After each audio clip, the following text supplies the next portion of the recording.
अस्सलाम वालेकुम, welcome to my channel mister mathematician और मैं हूँ आपका टीचर सर मसूद महमूद। और स्टूडेंट्स, जो हमारे लेक्चर की सीरीज़ चल रही थी एक्सरसाइज नंबर 1.2 की, उसके कुछ क्वेश्चन अभी भी रिमेनिंग रह गए हैं। तो इंशाल्लाह आज हम उस एक्सरसाइज को कंप्लीट कर लेंगे। और आप लोग बताएं, आप लोग कैसे हैं? उम्मीद है आप लोग अच्छे होंगे, बहुत खुश होंगे, अपने खर्चे पे होंगे।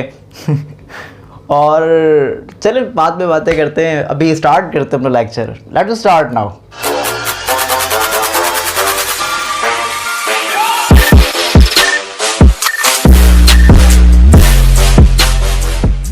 जी तो स्टूडेंट्स, हमारे पास जो एक्सरसाइज नंबर 1.2 का क्वेश्चन नंबर 21 है, पहले हम उसको देख लेते हैं। एक्सरसाइज नंबर 1.2 का क्वेश्चन नंबर 21 के अंदर दो पार्ट हैं। अच्छा, पहले मैं आपको बता दूं कि इस क्वेश्चन नंबर 21 के अंदर आपको कहा जा रहा है कि आपको जो है वेरीफाई करना है, यानी वेरीफाई करना है कम्यूटेटिव लॉ को। कम्यूटेटिव लॉ को आपने क्या करना है? वेरीफाई करना स्टूडेंट्स। किस किस के लिए? यूनियन के लिए एंड इंटरसेक्शन के लिए। कब? जब आपको दो साइड्स गिवन है यहाँ पे। अच्छा, याद रखें इस क्वेश्चन नंबर 21 के दो पार्ट्स हैं। मैं आप लोगों को एक पार्ट करवा देता हूँ, क्योंकि एक पार्ट आप लोग खुद कर लीजिएगा होमवर्क के फॉर्म में। सो हम यहाँ देख लेते हैं कि हमारे पास जो एक पार्ट दिया हुआ है क्वेश्चन नंबर 21 का, पार्ट बी करा लेते हैं, क्योंकि पार्ट बी के अंदर आपको जो सेट गिवन है वो रोस्टर फॉर्म में गिवन नहीं है, यानी टैबुलर फॉर्म में गिवन नहीं है, वो आपको सेट बिल्डर फॉर्म में गिवन है। तो ताकि सेट बिल्डर फॉर्म को मैं आपको रोस्टर फॉर्म में भी कन्वर्ट करके बता दूँ। अच्छा, यहाँ पे जो आपको सेट गिवन है वो गिवन है A equals to x such that x belongs to positive integers and condition दी हुई है यहाँ पे x is less than equal to 5। और इसी के साथ स्टूडेंट्स आपको एक और सेट गिवन है and B equals to x such that x belongs to integers and 1 is less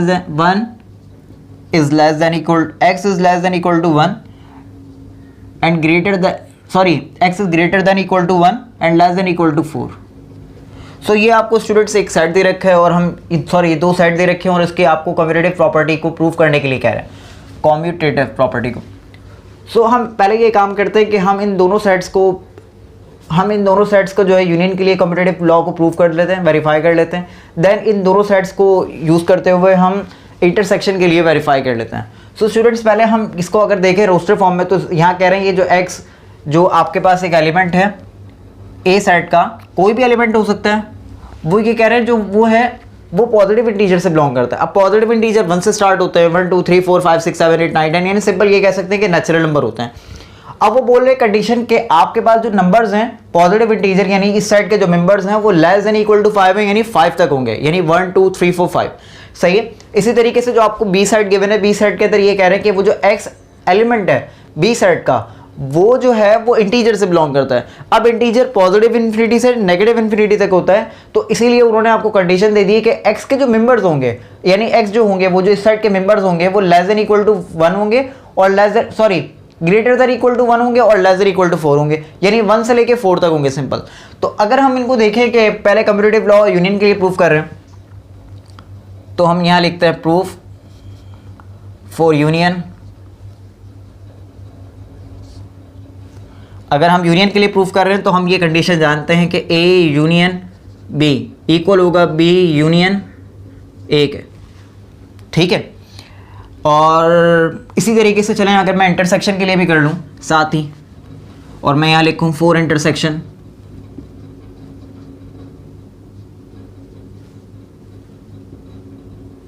so intersection के लिए प्रॉपर्टी क्या होगी? A intersection B equals to B intersection A। ठीक है स्टूडेंट्स, पहले तो हम यहाँ इसको सब्स्टिट्यूट कर लेते हैं, इसके सेट्स को। A की जगह A के सेट को मैं सब्स्टिट्यूट कर दूंगा अगर, तो क्या होगा स्टूडेंट्स? 1 2 3 4 5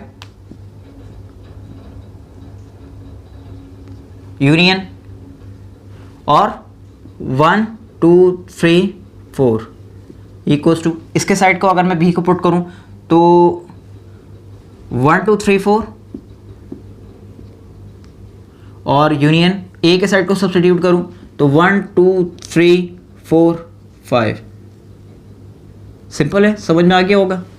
अब अगर यहाँ हम इन दोनों का यूनियन लेंगे स्टूडेंट्स, तो इन दोनों का यूनियन सिंपल है, क्या आएगा आपके पास आएगा 1 2 3 4 5 इसी तरीके से यहाँ जो आप इन दोनों का यूनियन लेंगे वो भी क्या आएगा 1 2 3 4 और 5। और सिंपल आप ये जानते हैं कि ये सेट जो है वो ए का है, तो आप इसकी जगह ए भी लिख सकते हैं। तो आपने ए लिखा, इसकी जगह भी आप ए लिख सकते हैं, आपने ए लिखा और ये दोनों साइड्स आपके पास इक्वल प्रूफ हो चुकी हैं। सो आपने यहाँ पे लिख दिया हैंस वेरीफाइड। मैं आपको पहले बता चुका हूँ ये सिंबल है वेरिफिकेशन के लिए, यानी प्रूफ जब आप कर लेते हैं तो वहाँ लास्ट में एट द एंड ये सिंबल ड्रॉ कर दिया करें। इसका मतलब ये होता है कि वो जो ऊपर इक्वेशन लिखी हुई है वो प्रूफ हो चुकी है। अब अगर हम इनको देखें तो ए इंटरसेक्शन बी की जगह भी आप सेट्स को सब्स्टिट्यूट कर दें। सेट्स की वैल्यू क्या है 1 2 3 4 5। इंटरसेक्शन बी की जगह क्या लिखूंगा 1 2 3 4 इक्वल्स टू बी की जगह क्या लिखूंगा 1 2 3 4 और ए की जगह क्या लिखूंगा, सॉरी इंटरसेक्शन ए की जगह लिखूंगा 1 2 3 4 एंड 5। अब अगर मैं इन दोनों का इंटरसेक्शन लूँ स्टूडेंट्स तो मेरे पास क्या वैल्यूज आ जाएंगी 1 2 3 4, सॉरी 4 तक आएंगी क्योंकि दोनों में कॉमन जो है वो 4 एलिमेंट्स हैं। सो आप यहाँ पे इनको सेट रिजल्टेंट सेट की फॉर्म में लिख देंगे और यहाँ पे भी आपके पास जो कॉमन एलिमेंट्स होंगे वो 1 2 3 4 ये एलिमेंट्स होंगे और ये सेट जो है स्टूडेंट्स वो आपके पास बी सेट कहलाता है। सो इसलिए आप यहाँ पे बी को सब्स्टिट्यूट कर देंगे। इसी तरीके से यहाँ पे भी आप बी को सब्स्टिट्यूट कर देंगे और आप ये लिख देंगे हैंस वेरीफाइड। ठीक है, तो आप कॉपी करें, देन हम नेक्स्ट क्वेश्चन की तरफ मूव करते हैं।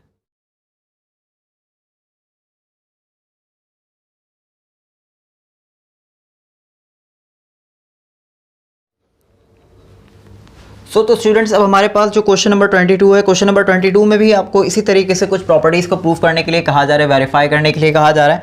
कह रहे हैं कि verify the following properties for the sets given below. आपको यहाँ पे 2 सेट्स यानी वही 3 सेट्स सॉरी गिवन है क्योंकि यहाँ आपको जो प्रॉपर्टी प्रूव करनी होगी उसके अंदर 2 से ज़्यादा सेट्स होंगे। आपको क्वेश्चन नंबर 22 के पार्ट 1 में कह रहे हैं कि आप प्रूव करें, वेरीफाई करें सॉरी, कि associative property of union and intersection. हमने कहा कोई मसला नहीं है यार, हमें कह रहे हैं कि वेरीफाई एसोसिएटिव प्रॉपर्टी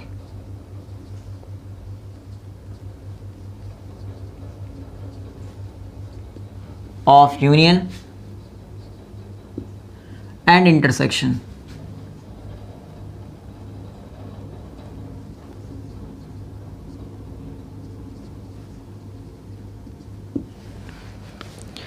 हमने कहा कर देंगे भाई, इसके अंदर भी कोई बड़ा मसला नहीं है। पहले हम यूनियन के लिए प्रूफ कर लेते हैं, देन इंटरसेक्शन के लिए प्रूफ कर लेंगे। अच्छा, एसोसिएटिव प्रॉपर्टी अगर हम देखें तो उसके अंदर 3 सेट्स गिवन होते हैं। तो पहले हम सेट्स देख लेते हैं स्टूडेंट्स। हमें जो सेट्स गिवन है वो सेट्स कौन कौन से गिवन है। हमें यहाँ पे भी स्टूडेंट्स आपको जो क्वेश्चंस के अंदर 2 यानी ए और बी पार्ट करके दे रखा है और हम जो है ए पार्ट को कर लेते हैं क्योंकि अब मैंने आप लोगों को सेट बिल्डर फॉर्म समझा दिए तो इंशाल्लाह आप लोग वो खुद उस सेट बिल्डर फॉर्म को रोस्टर फॉर्म में कन्वर्ट कर सकते हैं। पार्ट ए में कह रहे हैं कि 1 2 3 4 5 सेट ए है। सबसे पहले हम सेट लिख लेते हैं। A equals to 1 2 3 4 and 5। Set B में 2 4 6 8।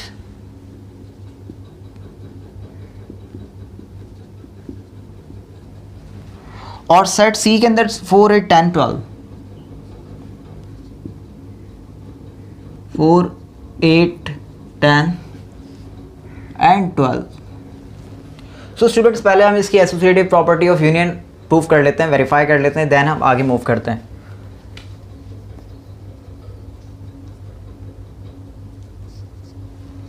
एसोसिएटिव क्या कहती है कि आपके पास अगर 3 सेट्स होंगे A union B union C, तो आप उनमें किसी भी 2 की ग्रुपिंग कर दें।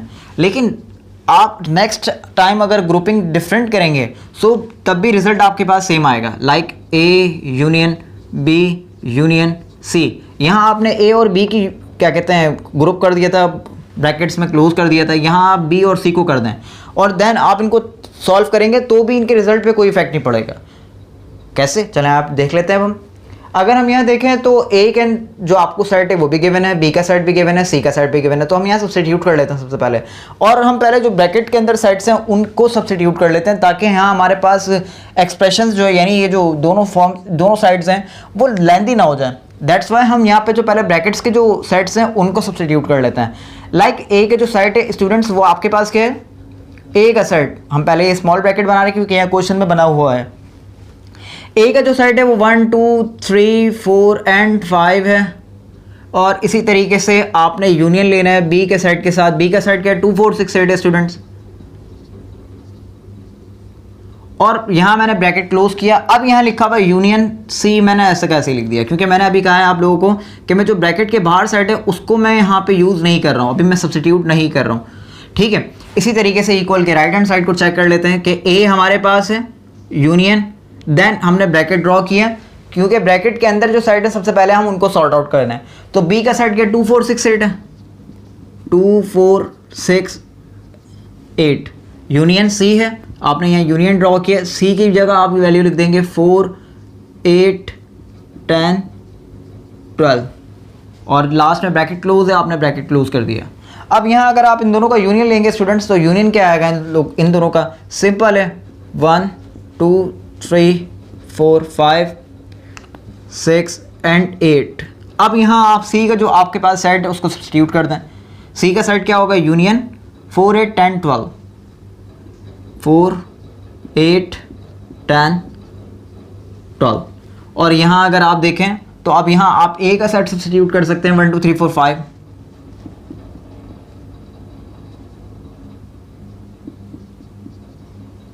और इसी तरीके से आपके पास जो इन दोनों सेट्स का यूनियन आएगा वो जो रिजल्टेंट सेट होगा वो क्या आएगा 2 4 6 8 है। सो आप यहाँ पे 2 4 6 8 तो लिख सकते हैं, लेकिन 10 12 आपके पास ऐड हो जाएगा यानी इंक्लूड हो जाएगा रिजल्टेंट सेट में, ठीक है। अब आप इन दोनों का यूनियन ले लें, इन दोनों का यूनियन लेंगे तो स्टूडेंट्स आपके पास क्या आएगा 1 2 3 4 5 6 8 10 12 एंड देन अगर आप यहाँ इनका चेक कर लेंगे तो इनका भी वही आएगा 1 2 3 4 5 एंड 6 8 10 12। अब अगर आप रिज़ल्ट देखें तो इनके पास भी जो वैल्यूज़ हैं वही वैल्यू यहाँ पे भी हैं और ये जो है आपकी दोनों साइड्स इक्वल प्रूव हो चुकी हैं। आप यहाँ ये भी लिख सकते हैं left hand side equals to right hand side and hence proved verified.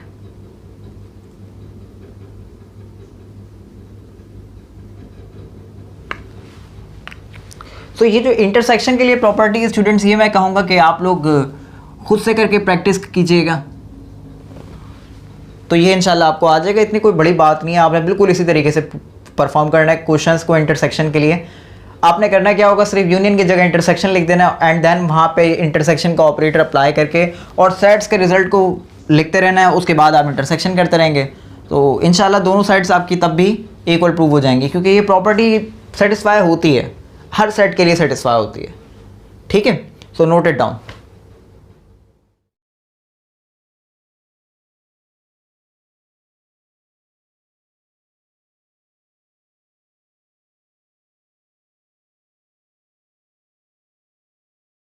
जी तो स्टूडेंट्स क्वेश्चन नंबर 22 के अंदर पार्ट 2 को अगर हम देखें तो यहाँ कह रहे हैं distributive property of union over intersection. So हम ये भी कर सकते हैं, ये मैंने आप लोगों को प्रॉपर्टी पढ़ाई थी, मैं पहले आप लोगों को यहाँ लिख के बता देता हूँ। पार्ट 2 के अंदर कहा जा रहा है डिस्ट्रीब्यूटिव प्रॉपर्टी। अच्छा इनमें भी एक प्रॉपर्टी मैं आपको करवा दूंगा, दूसरी आपको होमवर्क दे दूँ। यहाँ कह रहे हैं distributive property of union over intersection और थर्ड प्रॉपर्टी जो है वो ये कह रहे हैं थर्ड पार्ट के अंदर distributive property of intersection over union. So दोनों ही सेम है, तकरीबन दोनों सेम है, ठीक है, सिर्फ और सिर्फ ऑपरेटर डिफरेंट है, एक दूसरे से इंटरचेंज हो रहे हैं। तो हम यहाँ पहले देख लेते हैं कि यहाँ कहा क्या गया है, मैं आपको बता देता हूँ। Distributive property of union over intersection, तो हम पहले डिस्ट्रीब्यूटिव प्रॉपर्टी लिख लेते हैं यूनियन की। ओवर इंटरसेक्शन यानी बी इंटरसेक्शन सी इक्वल होता है students A union B intersection union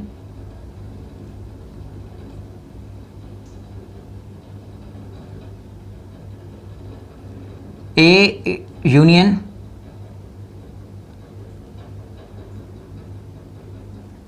B intersection A union C, सही लिख रहा था मैं पहले। अब अगर हम देखें स्टूडेंट्स तो ये प्रॉपर्टी हम पहले पढ़ चुके हैं और अब हम इनको सेटिस्फाई कर लेते हैं। अच्छा पहले मैं सेट्स आपको बता दूं कि इसके सेट्स कौन कौन से, इसके सेट्स वही हम यूज़ कर लेते हैं यानी जो हमने पहले यूज़ किए थे।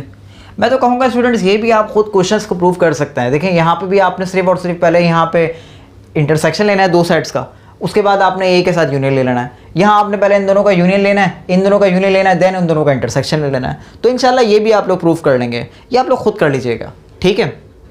सो इंशाल्लाह फिर नेक्स्ट लेक्चर में आप लोगों से मुलाकात होती है।